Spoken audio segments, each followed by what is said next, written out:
Hello, all. Very good morning and good evening to all the masters and friends out there. Prithvi, am I audible? Yes, Sunil, we can hear you. Great. Thank you so much. Well, today our ever cheerful and charming Shibu is traveling and not able to attend this program. So I'm going to be the host today. My name is Sunil and I'm from Bangalore. Well, by now you would have already got to understand that music, songs are an eternal part of our almost every program, every event that we conduct.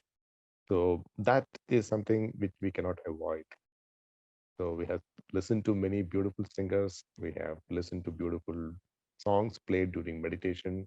So we're going to keep that tradition continuing. So today, we have a beautiful singer, amazing Paima master, who is going to recite a song for us. And she is none other than Lakshmi Surya Teja. Lakshmi, welcome you. Over to you.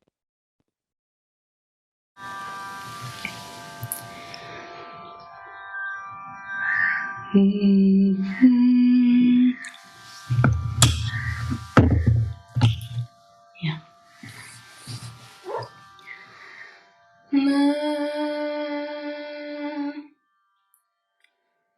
சாந்தி நிலவ வேண்டும்,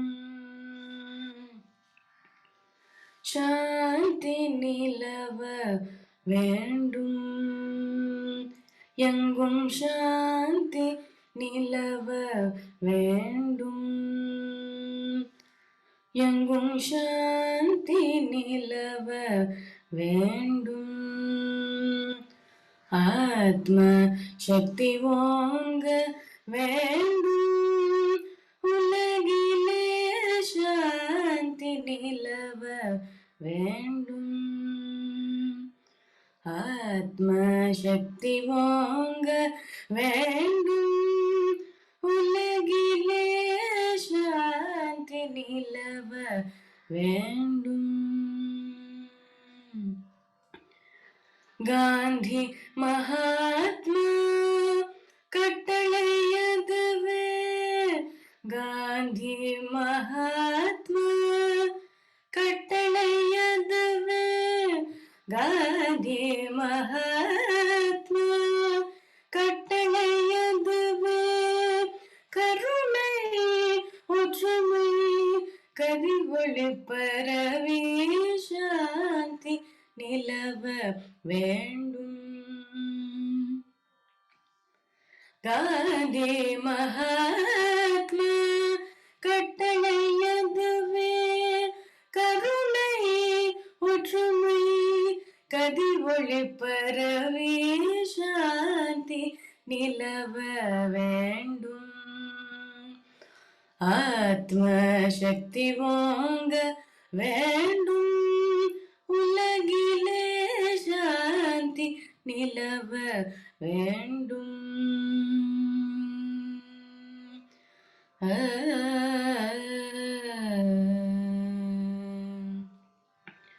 கொடுமை சக்தியோர் மனமுதலிருந்த நற்குணமத புகழ்த்திடவோ, கொடுமை சக்தியோர் மனமுதலிருந்த நற்குணமத புகழ்த்திடவோ, மதமயற்றும் அறுப்போ மக்களின் மாசிலா நன்று ஊட்டம் வளர்ப்போ, மதமயற்றும் அழுப்போ மக்களின் மாசிலா நன்று ஊட்டம் வளர்ப்போ, கடன் தரும் அஹிம்சா யோகினம் தந்தை, கடன் தரும் அஹிம்சா யோகினம் தந்தை, ஆத்மானந்தம் பெறவே கடமை மறவோ வர்க்கடல் தீர்ப்போ, களங்கமல் அலம் வளர்ப்போ, கடமை மறவோம் களங்கமல் தீர்ப்போம் களங்கமல் அறம் வளர்ப்போம் எங்கும் சாந்தி நிலவ வேண்டும் ஆத்ம சக்தி ஓங்க வேண்டும் உலகிலே சாந்தி நிலவ வேண்டும் உலகிலே சாந்தி நிலவ வேண்டும் உலகிலே சாந்தி நிலவ வேண்டும் எங்கும் சாந்தி எங்கும் சாந்தி எங்கும் சாந்தி.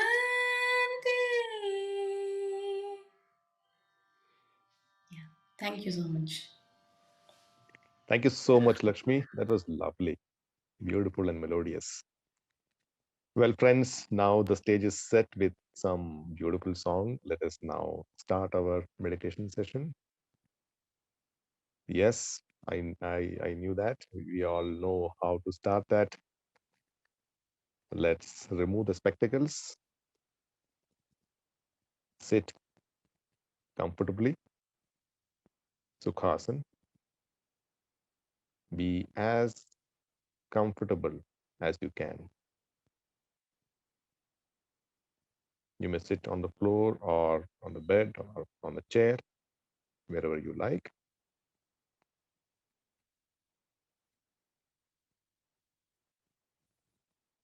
Now, cross your feet, clasp your fingers, place them on your lap.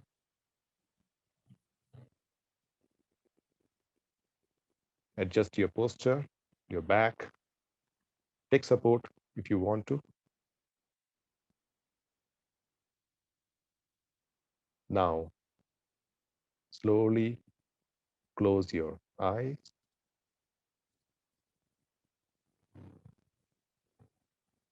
Take a deep breath just for once.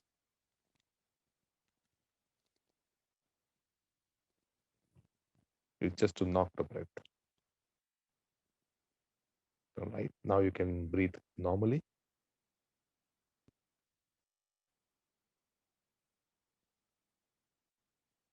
Just be aware of your surrounding, your room. Now, bring your awareness to your body. You're sitting calm, composed, and completely relaxed.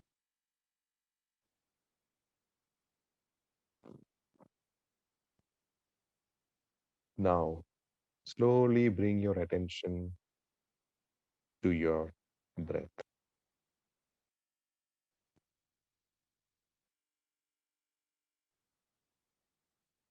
Be with every bit of your breath, your ingoing and outgoing breath.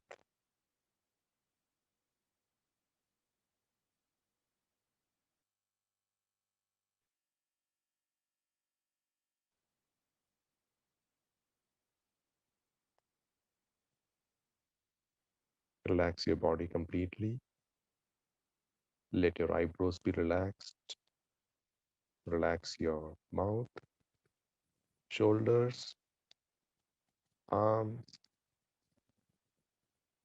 Loosen your clasped fingers a bit. Relax your upper body. Relax your legs. Be very comfortable.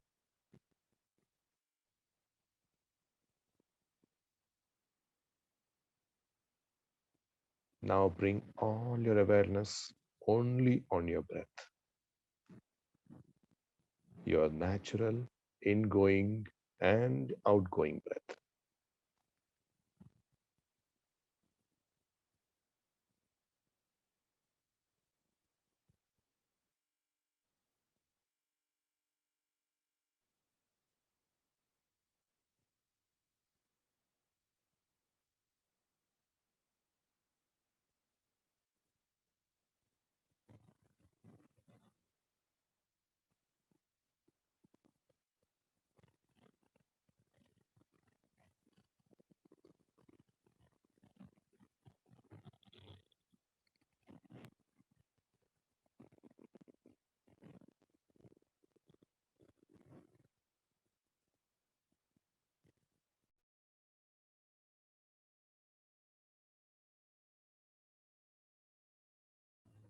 thoughts may come.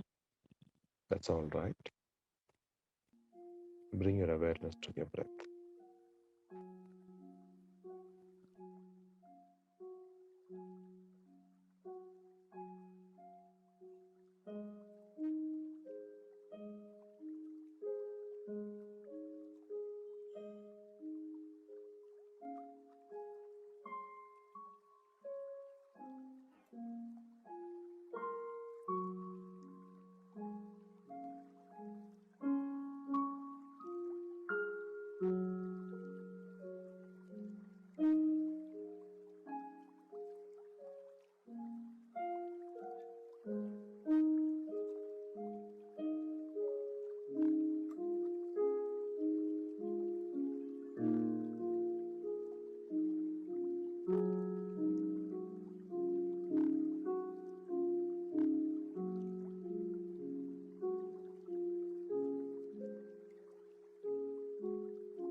Please bring your attention back to your breath, my dear friends.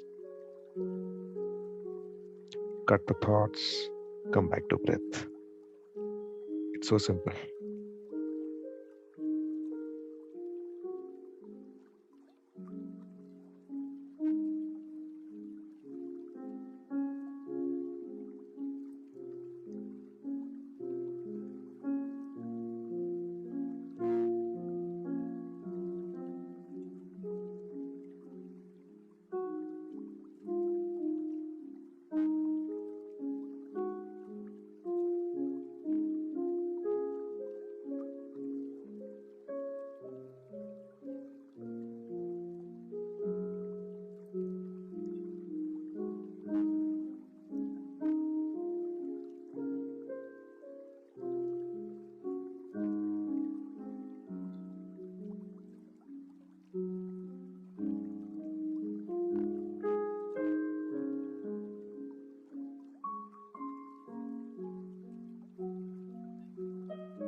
come back to your breath, my dear friends. Just be with the breath.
Continue to be with your breath, my dear friends. Last 5 minutes.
Wonderful, my dear friends. Now, slowly bring your attention back to your body.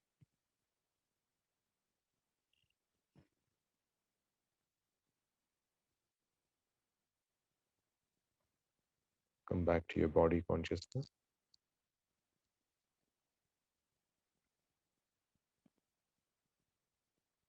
Adjust yourself if needed. Now, slowly unclasp your fingers, bring your fingers or palm onto your eyes. Place them on your eyes for about 10 seconds.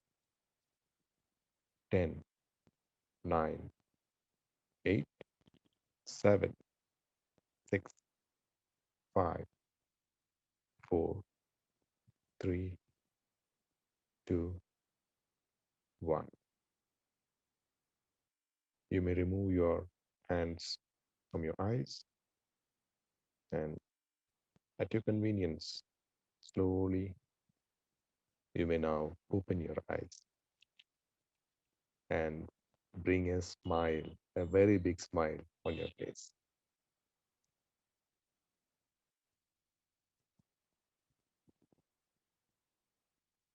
Wonderful. Take time, no problem. Take a few more seconds.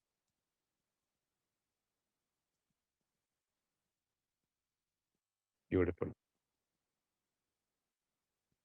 It's wonderful to see beautiful, beautiful smile after meditation. The state of mind changes. It's an experience to be continued, practiced every day.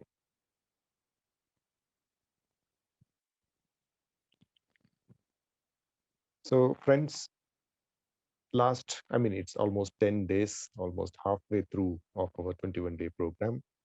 And we have learned a lot of topics, a lot of information, a lot of knowledge about. We have learned art of relaxing. We have learned how to increase the emotional intelligence. We learned about energy. We understood the technicalities of body mind connect. Just yesterday, we finished how we can overcome our fears. And all these days, we have been practicing meditation and experiencing a lot of different experiences in meditation. So, with this, the stage is now set to learn a very beautiful, a very important topic today, conscious creation. So, we have the creator himself today to take this wonderful session. When I say created, he is the man behind creating this whole program of 21 days, Mindfulness for Success. He is the one who has created Anapanasati Foundation course.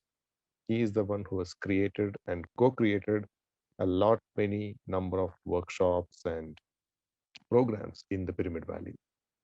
Yes, I'm talking about none other than our managing trustee, Dr. Sai Kripasagar. Welcome, sir. Good morning. Yeah, good morning. Good morning, my dear friends. Namaste. It's great to see Sunil, your smiling face and conducting meditation. Wonderful after a long time. Yes, sir. Thank you. Very good. So I know we are in day 11, right, today? Yes, sir. We are on day It's 11. exactly like the midpoint of our program, of this program. I hope all of you are experiencing the benefits of meditation, enjoying the enlightening wisdom that all the faculty have been sharing. And as Sunil mentioned, a wonderful range of topics have been covered so far. And quite a few masters have come and shared their experiences. They've shared their wisdom. So it's wonderful. And I also see a lot of views on YouTube. So hopefully people who have not been able to attend during the morning time, especially our students and youth who are now getting back to schools and colleges. So they have an opportunity to view these videos later as well. So with that, let us dive into today's topic. Let me just share the screen.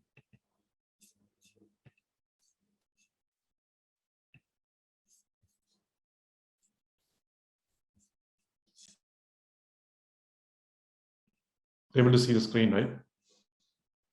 Yes, sir. All right, so today we're going to just, one sec, what is that? Okay, so I'm going to quickly talk about conscious creation. Again, this is based on a lot of topics that have already been covered. So we're just going to talk a few minutes, cover some key points on what do we mean by conscious creation, now that we have the ability to undo things that allow us to create unconsciously.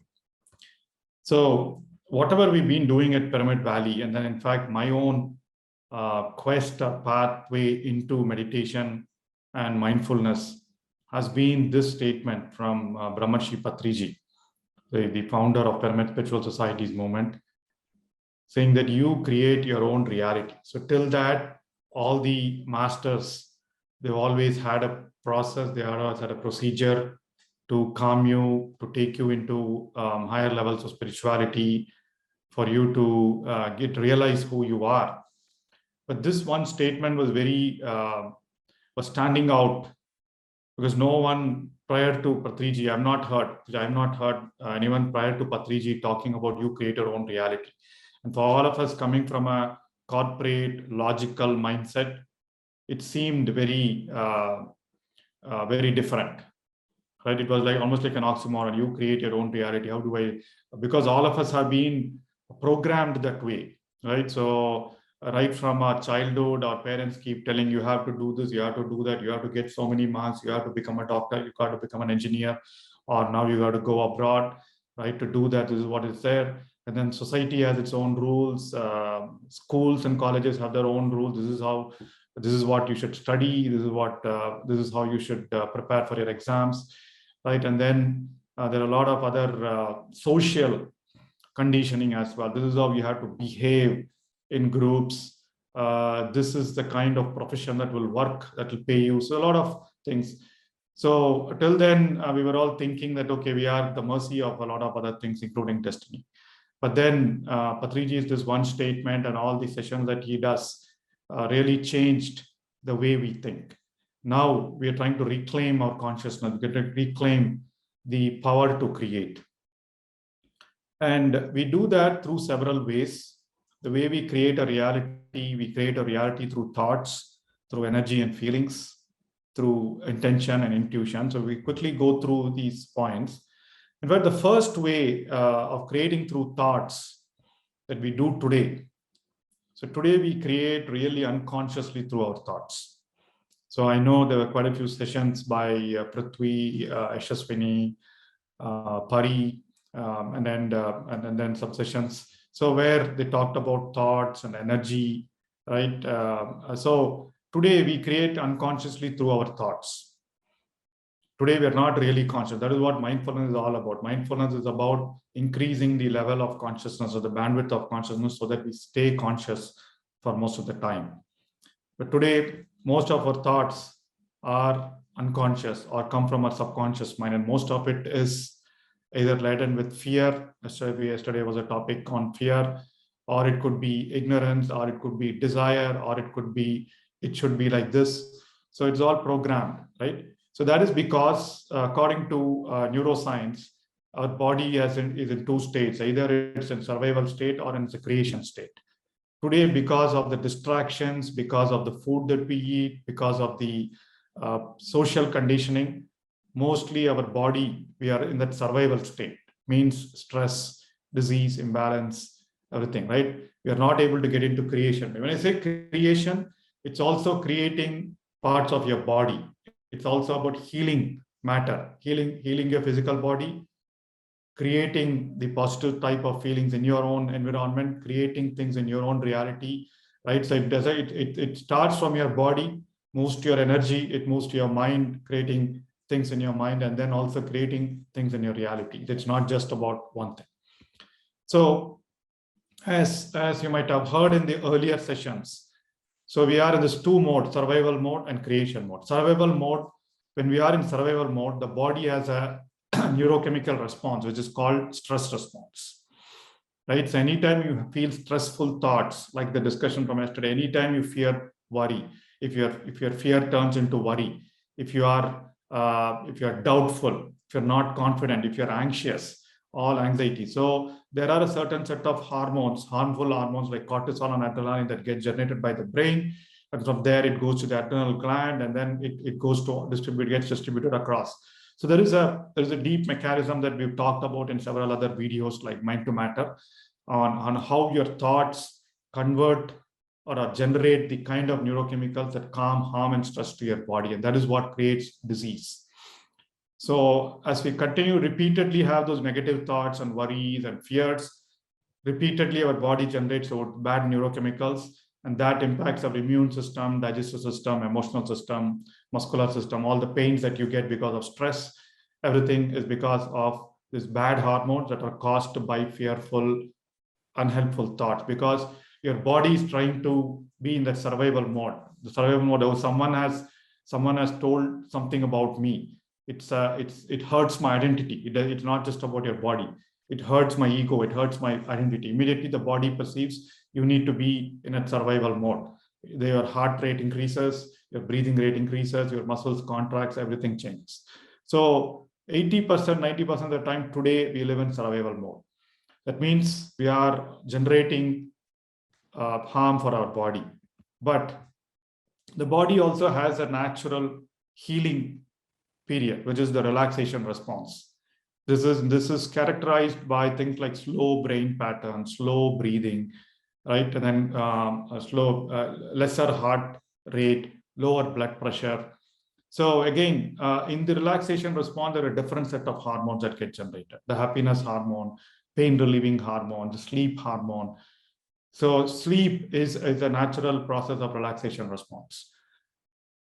In the olden days, our forefathers, our grandparents, so they used to balance this a lot, right? They used to do a lot of work. They didn't used to get so much of worries. They were not as conditioned as us. They used to get very proper deep sleep, and that itself was good enough for them to do the relaxation response. So today, we do not get that deep sleep. We do not do that kind of physical exercise, right? And that is why we are having to get through such mechanisms like meditation, like the spiritual practices, like yoga. And in meditation, as you may have seen in the earlier sessions, our brain wave patterns slow down. So that is when we get into alpha, you'll get into theta, delta and theta, right? So those kind of get into your relaxation response. Anytime you get into sleep, deep sleep, obviously it's a lot more relaxing. Anytime you get into meditation, deep meditation, it's a lot more relaxing. The more time you spend in deep meditation, it's a lot more relaxing. It allows your body to heal. It builds your immune system. It restores your hormones, everything. So this is how we create our disease. And we have the ability to heal ourselves by creating the right cells, generating the right hormones by right thoughts, slowing down our brain. So that is one part of creation. And again, there's a lot of science behind, I think we spoke about in the breath session. Being with the breath makes you spend more time with your rest and digest. The relaxation response is also called the rest and digest system, whereas the survival, the stress response, the survival mode is called the fight or flight mode. So just being with the breath, being conscious of your breath, that is what we do in meditation. Even outside of meditation, being mindful of your breath always allows you to, your body to be with the creation mode, with the rest and digest, or with the relaxation response, instead of in more stressful thinking mode. So again, psychologists have this triangle, the cognitive triangle, where they talk about how thoughts, we all know, just having a thought without an emotion or a feeling is possible. But more or less, we have thoughts that always are colored with desire, with fear, with hatred, right? With dislike, I don't want to do that, right? Or with ignorance. So thoughts create those feelings and emotions, and both these thoughts and feelings have result in the actions that we take, in the words that we speak, in the things that we do. So thoughts, feelings, and behavior are completely interrelated. So thoughts create emotions, emotions create feelings, and feelings create behavior. So it's very important that our thoughts are always positive to attract the right people, events, and consciousness. In fact, Anapanasati meditation that we do with Buddhas, if you look at the Anapanasati sutras, we usually cover in our APS, Anapanasati Foundation course. there are 4 levels he talks about. First is about mindfulness or consciousness of your body through breathing. Then mindfulness or consciousness of your feelings and emotions. And the third one is mindfulness or consciousness of your mind, which is where your behavior emanates. And then the fourth is about the mindfulness or consciousness of the truths of the universe, like impermanence. So all that happen automatically once you are with the breath. There's a big science behind it. So that leads us to, so we talked about how thoughts, being with our harmful thoughts, create stress. When we are unconsciously, we create stress just because you may not even realize that you are causing stress till that manifests in your physical body through some disease, through some illness, right? Now, we can always shift that by thinking the right thought, being mindful. Oh, I'm thinking it's a fear I have. So fear is not needed. And then you can go back and have a positive thought. And that is what was yesterday's discussion about. So similarly, I know 2 days ago, Yashaswini covered a lot about energy and feelings, and everything is energy. So we are energy beings, and the way we think, the way we feel really impacts our body. As they say, thoughts are the language of the brain, whereas feelings are the language of the heart. They also say feelings are the language of the soul, right? Thoughts are the language of the mind. So when we say feelings, it impacts our entire nadi system. So I will not go into deep. And this is also, I think, Yashaswini covered. Our body cells are photoelectromagnetic fields. So feelings generated by thoughts and emotions determine the frequency of our energy fields.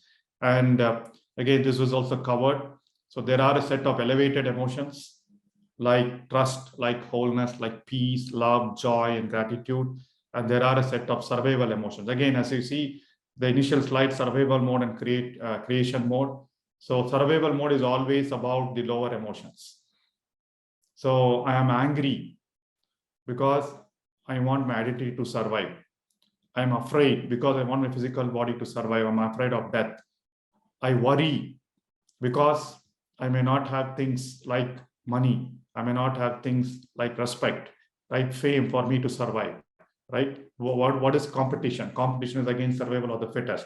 So all these sadness, why am I sad? Because I've lost something that I thought it was mine. Right? Again, there is more identity consciousness.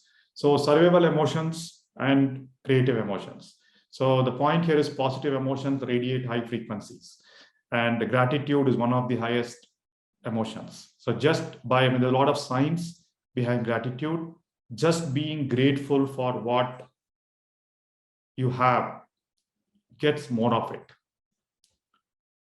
Just being grateful for the money that you have, just being grateful for the health that you have, just being grateful for your vehicle that's been running for a long time gets more of positive things attracts more of it. I think there's one more slide here. Yeah, and then that's where it says where attention goes, energy flows and results show. There's again very common things in neuropsychology. So Yashaswini also covered it, I think a couple of days ago. I'm sure Prithvi would have covered it. So where attention goes, energy flows. This is a law of attraction, right? So if you're thinking, oh my God, I don't have money, or I don't have a good job, then you will attract more of things that make your job really bad. You'll attract more of things that make you spend more money than get more money. So where attention goes, where your thought goes, right, your feeling shows. You have a similar feeling of lack, and then that is what we attract. And that is what is the science of people talk about is the law of attraction, law of manifestation. So having the right thought, feeling the right feeling associated with the thought attracts something similar to that. That is the way of conscious creation as well. So feelings create energy. So you feel more happy, feel healthy, feel fulfilled, you feel grateful, you will attract more things because your energy field, the neuroscience talks about it, right? I mean, neurobiology talks about it.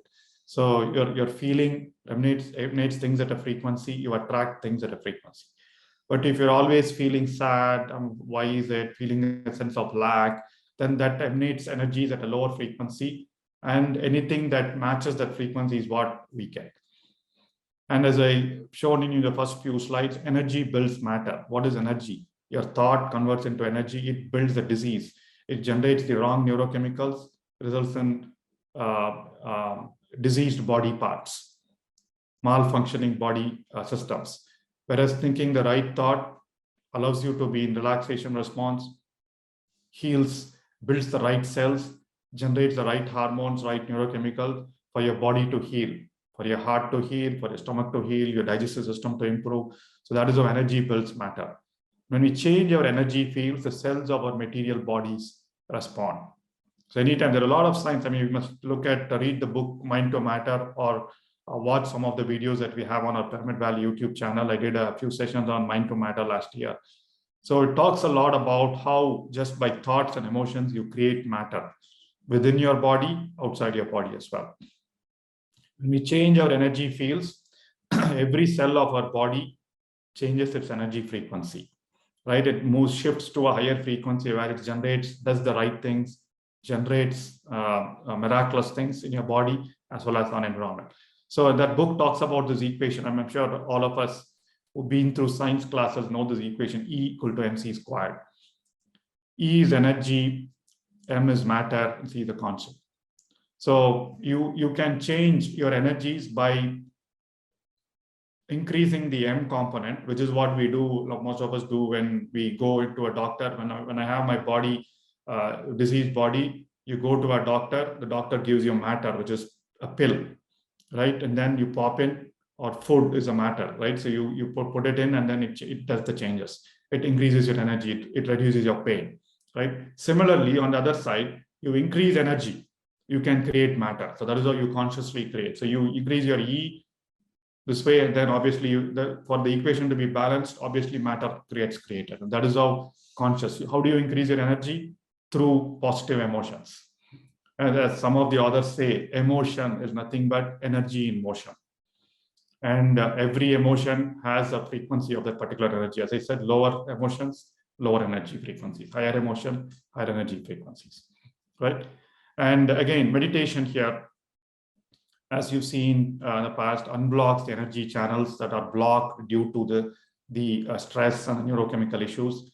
Meditation automatically gets into those calmer mind states like alpha, theta, and delta, avoids negative thoughts and emotions. And deeper meditation states obviously generate elevated energies. There are a lot of different neurochemicals that get generated, different frequencies of energy, so you attract the different kind of things and people into your lives. So next way is, okay, so now we saw how we create disease through unhelpful thoughts. We saw how we create, we can attract the right things by generating the right feelings, by elevating our energy through several mechanisms, including meditation. The third way is to create things through conscious creation. For example, if some of you say, I want to, some of the software engineers, let's say in 5 years from now, I want to be working at a top product company, or I want to do a startup that will go public in 6 years, or I want to be working at Google or Microsoft, whatever it is, or Amazon, or I'd be wanting to be me or own. So these are conscious intentions, right? So this is how do we create that reality? So there is an equation, again, mostly from Mind to Matter, and several other others have this. So you need to have a coherent mind and active intention. Intention is that I need to be getting into that particular university or a college. Right? That's your intention, that's your plan. How do we do it with less effort and less stress? So the two parts of the equation is coherent mind and active intention. A coherent mind, again, is tied to a brain coherence. I'm sure Pari in a session covered this. It's a combination of your brain being coherent with your heart. So what do we mean by coherence? So all of us who've been through physics classes, the coherence is basically a pattern. If you have 3 waves, all of them aligned in their amplitude and frequency. Right? So for example, when you talk about brain coherence, the brain has a lot of different parts.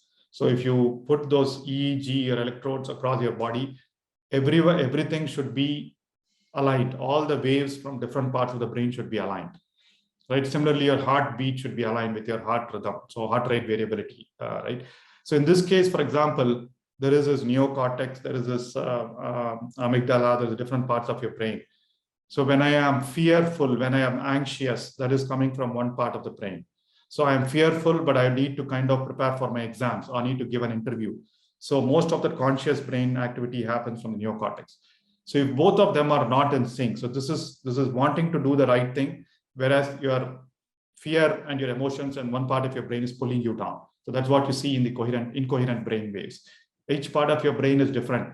So that means you cannot be coherent, you cannot be creating. So coherent brain waves is all parts of the brain are aligned, are in unison.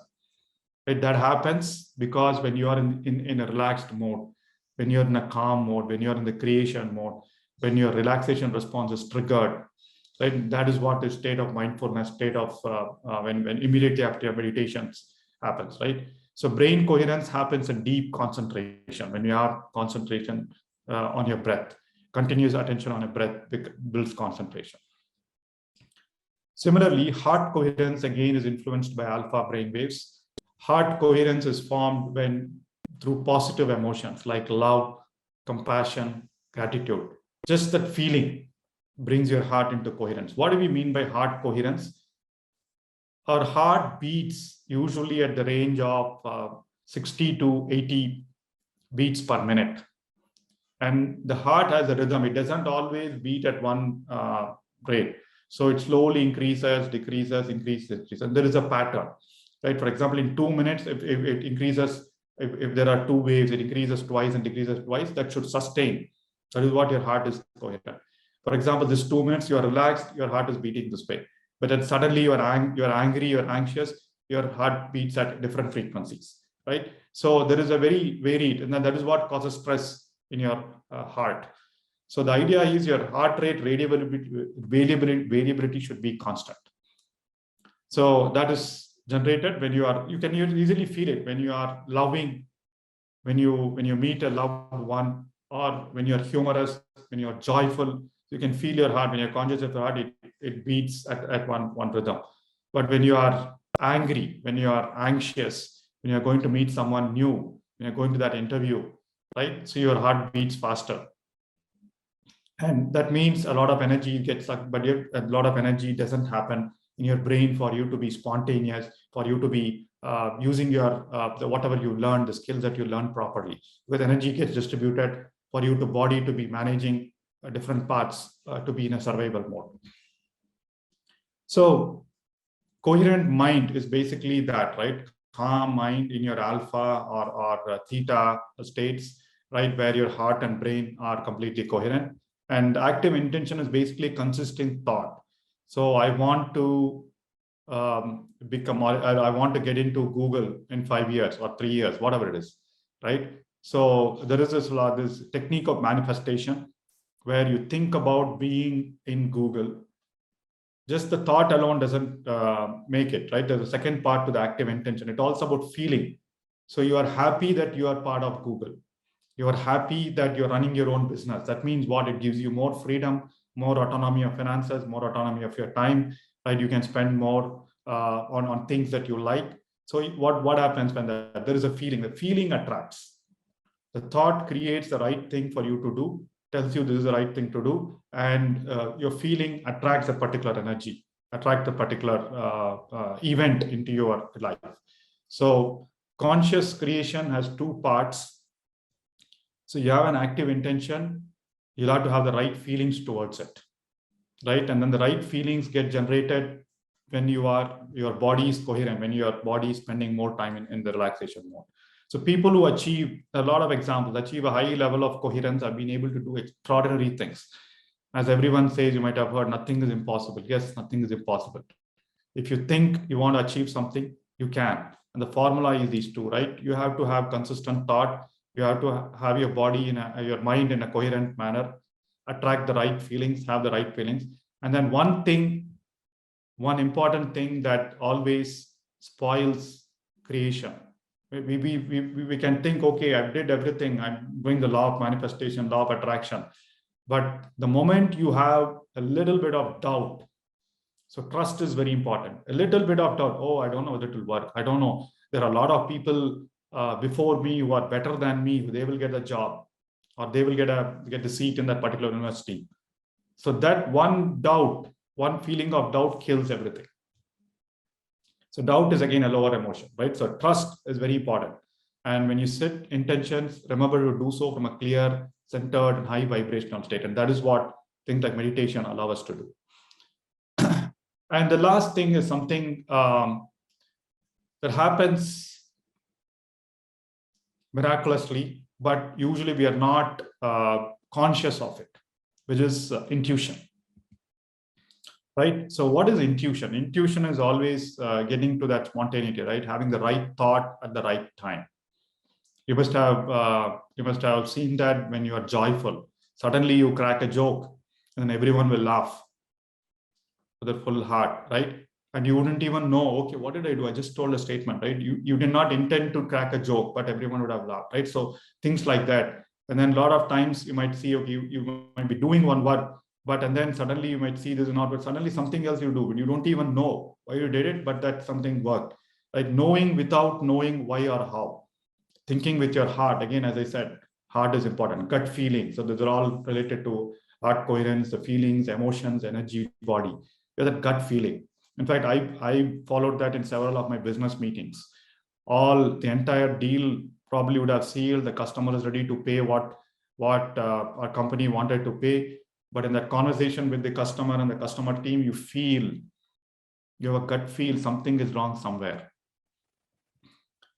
And then you call it off, right? I mean, I've done that.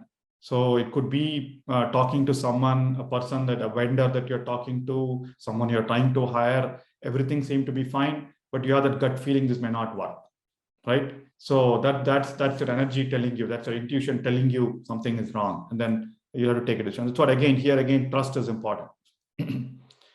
And I think we've covered it. It's basically the spontaneous response, intuition, right? The other way intuition works is also when you are in the zone. I think we've covered it one of the sessions, right? Sometimes when you are in artwork, you're doing some art, you are in sport, you're singing, you're dancing, right? So your mind switches off. And then you tend to do something really wonderful. And people say, oh, that was wonderful. You didn't even know where that came from. So that all is coming from your inner intelligence, right? And the other way of intuition doesn't always need to be coming from inside.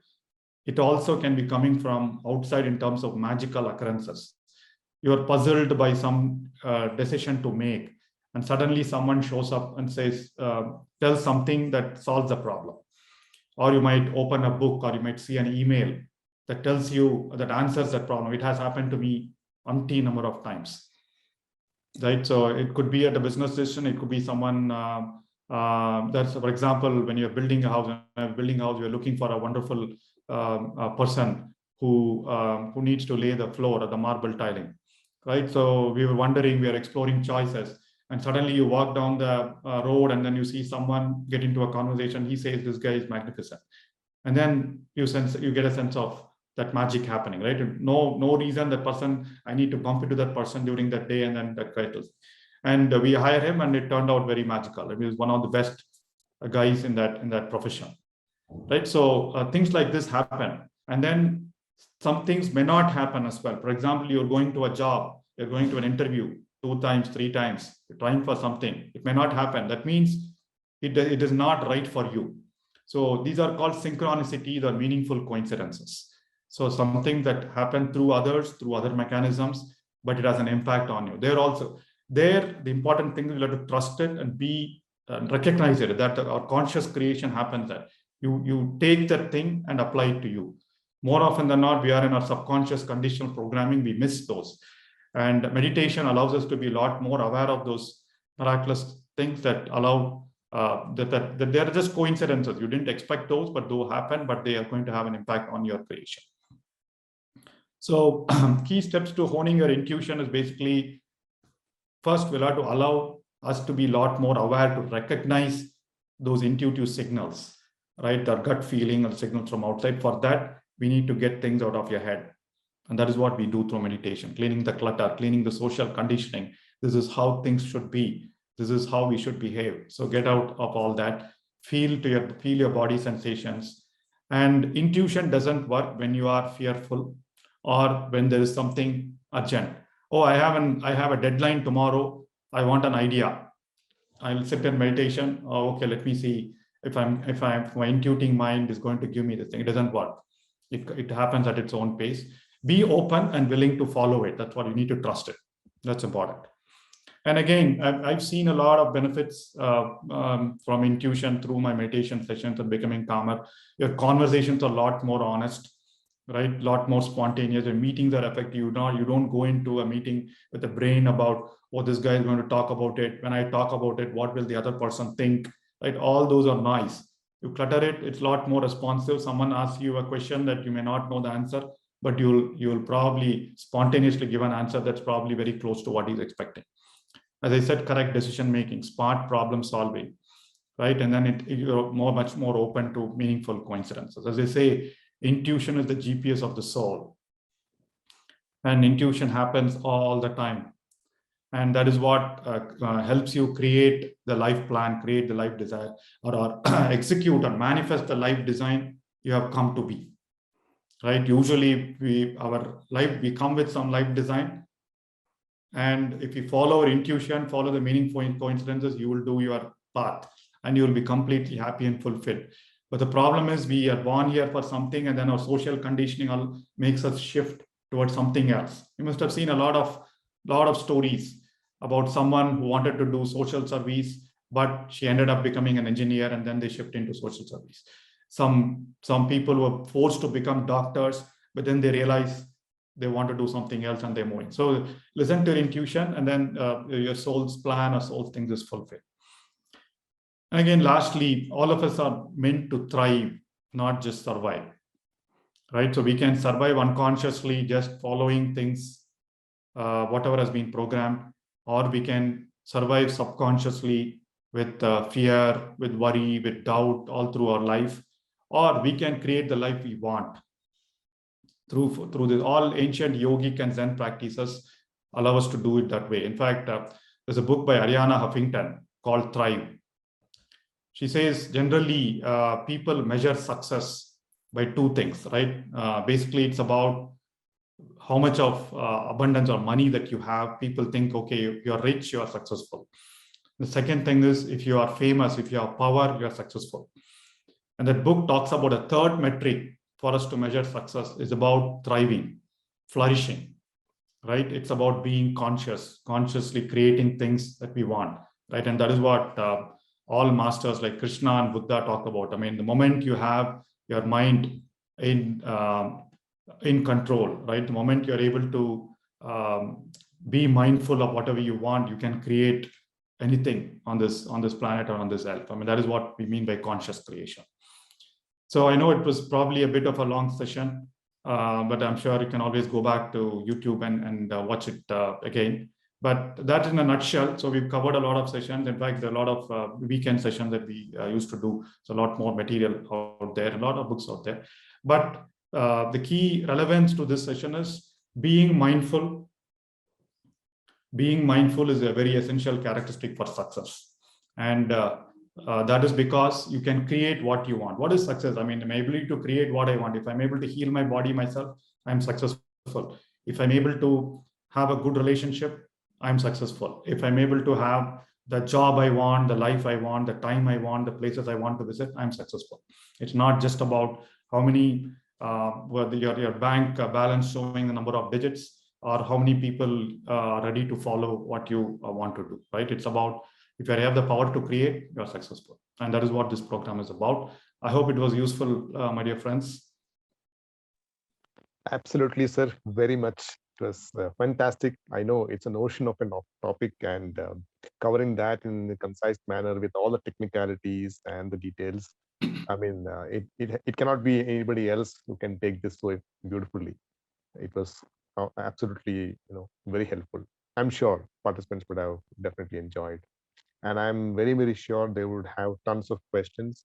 One little announcement, an important announcement rather. Today being Friday, we have Enlightenment Hour coming up now. So we will need to soon switch over to the Enlightenment Hour. And please do share your questions in the Zoom chat or maybe into the Telegram chat. We will answer all the questions which are unanswered in the Telegram group. I think Right. So can we end this program now and then we'll move into the Yes, next? yes. Yeah, thanks, Cyril, for this wonderful session. Meditation session was awesome. And friends, I know if there are any questions, please feel free to put it on Telegram or chat window so that we can go back and listen to, but I need to join the program as well. So we'll go into the Enlightenment Hour and get more wisdom from Patriji. So I hope all of you are enjoying these sessions. Please continue to do so, and then a lot of things coming for you. All right. Thank you very much. Thanks, Cyril. Thank you very much, sir. Thank you very much, participants. We are now going to end this program at the moment, and see you all tomorrow for day 12 with more beautiful topics and meditation. Have a nice day.